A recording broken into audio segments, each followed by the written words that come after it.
आज का विषय है वास्तुशास्त्र और विज्ञान। वास्तुशास्त्र और विज्ञान का जो कनेक्शन है वो अटूट है। पूरा साइंटिफिक तरीके से उसको प्रमाणित किया गया है कि वास्तु से विज्ञान कैसे जुड़ा हुआ है। जैसे पूर्व दिशा का स्वामी जो होता है वो सूर्य होता है और पूर्व दिशा हमारे लिए सबसे बेनिफिशियल होती है। ये पूरी खुली होनी चाहिए क्योंकि सूर्य जो है हमारी ज़िंदगी में सारी पॉजिटिविटी का कारण होता है, हमारे आरोग्य का कारण होता है और हमको प्योर करता है। सूर्य की किरणें हमारे में जीवनी शक्ति का प्रसार करती है। तो सूर्य हमारी ज़िंदगी के लिए बहुत इम्पोर्टेंट होता है, इसलिए पूर्व दिशा भी हमारे लिए बहुत इम्पोर्टेंट होती है। तो पूर्व दिशा जो होती है वो खाली होनी चाहिए। और हम लोग को साइंटिफिक पता है कि जो सुबह की सूर्य की किरणें होती हैं उसमें विटामिन डी और विटामिन एफ बहुत मात्रा में पाए जाते हैं। तो ये हमारे घर में अच्छे से आए और हमारे घर के जीवनी शक्ति को बढ़ाए। तो इसलिए पूर्व दिशा को लगभग खाली रखा जाता है। पूर्व का क्षेत्र जो होता है उसको खाली रखना चाहिए, उसको हल्का रखना चाहिए। तो पूर्व दिशा हमारे लिए बहुत इम्पॉर्टेंट है। अब जैसे पृथ्वी चक्कर लगाती है, पूर्व से पहले वो दक्षिण की तरफ आती है। तो दक्षिण की तरफ जैसे जैसे वो पूर्व से दक्षिण की तरफ आती है वैसे वैसे उसका ताप बढ़ता है। अल्ट्रावायलेट किरणें जो होती हैं वो हमारी बॉडी को हार्म करना शुरू करती हैं दोपहर के टाइम। तो जैसे दक्षिण की तरफ आता है दोपहर का तेज उसमें आता है।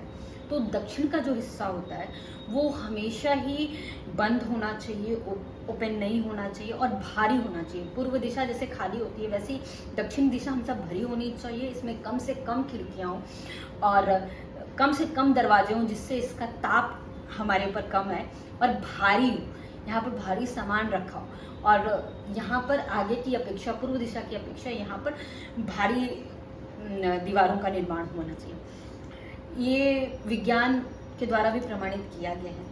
फिर दक्षिण से जैसे वो घूमता है पश्चिम की तरफ, उस वक्त सूर्य अस्त होने वाला रहता है।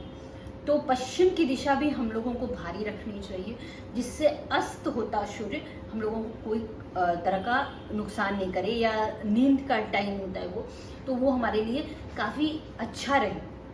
और पश्चिम और उत्तर की जो कोण माना जाता है वो चंद्र कोण बोलते हैं, उसको वायव्य कोण कहते हैं। तो उस वक्त चंद्रमा उगता है तो वहाँ से वो ऊर्जा आती है, इसीलिए रात में उस वक्त सोने से आपको बहुत बेनिफिट होता है। दिन में सोने की अपेक्षा अगर आप रात में वो टाइम सोने का होता है, चंद्र उगता है उस वक्त, इसलिए वहाँ पर चंद्र उगने से वहाँ पर वो स्लीपिंग टाइम हो जाता है आपका।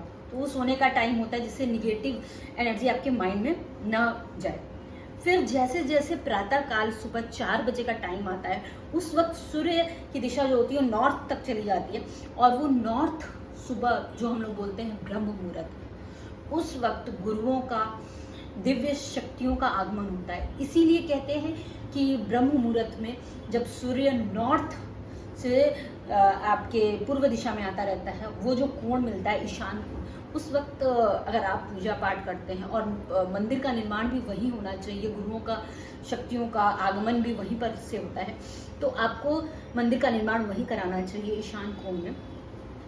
तो वहाँ पर जब भी सुबह प्रातः काल पूजा करते हैं तो कहा जाता है कि हल्के कपड़ों का प्रयोग कीजिए, कम से कम कपड़े पहनिए और साथ ही साथ आप कम कपड़ों के साथ ही साथ ध्यान, योग और जो भी प्रातःकालीन आपकी पूजा का कारण है आपको उस वक्त वहाँ करना चाहिए। तो जो विटामिन डी, जो सूर्य के उगने के साथ जो विटामिन डी और विटामिन एफ जो सबसे ज़्यादा मात्रा में मॉर्निंग में रहता है वो आपके शरीर में आ सके और दिव्य शक्तियों का आगमन भी आपके शरीर में हो सके। ये साइंटिफिक प्रमाणित किया गया है कि आपके शरीर में कितने चेंजेस आते हैं ये रूटीन फॉलो करने में। जैसे आज का हमारा जो रूटीन हो गया है, हम लोग रात भर जागते हैं और दिन में देर तक सोते हैं, इसलिए हमारे शरीर में त्वचा से रिलेटेड, हड्डियों से रिलेटेड, नर्वस सिस्टम से रिलेटेड प्रॉब्लम्स होती है।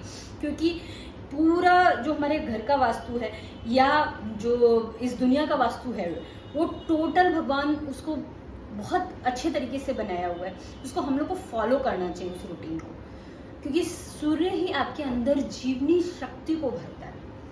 तो वो जीवनी शक्ति आपके अंदर अगर आपको चाहिए तो आपको प्रातःकालीन उठना ही चाहिए। जब आप दोपहर में 12 बजे उठ रहे हैं उस वक्त विटामिन डी और विटामिन एफ की अल्ट्रावायलेट में कमी हो जाती है और उसका ताप बढ़ जाता है। विशिष्ट कोणीय मार्ग पर वो रहता है, सूर्य रहता है, जिसकी वजह से आपको ताप मिलता है, गर्मी मिलती है, यूवी किरणें आपके शरीर पे पड़ती हैं, जिससे आपके शरीर में बीमारियों का आगमन होता है। तो इसीलिए आपको प्रातःकाल उठने के लिए कहा जाता है। भूख की कमी लगती है, आपके शरीर में ऊर्जा की कमी हो जाती है।